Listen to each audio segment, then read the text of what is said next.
It was where I first saw gore, and it was how I initially learned about the awful things people do when they're fighting a war. Saddam Hussein's execution was a pretty big indicator of what was to come on LiveLeak.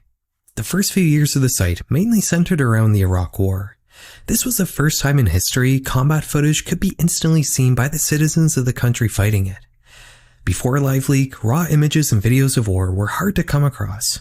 News companies often left out the more gruesome details, and with official legacy media being your only information source, you end up a little shielded from the morbid realities of fighting a war.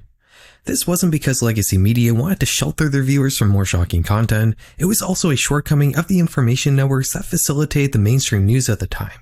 LiveLeak changed this in a big way. Not only could the people on the ground in the war share their experiences directly with others on LiveLeak, but legacy media would also use the platform to run more negative stories about the Iraq War using media they found on the site.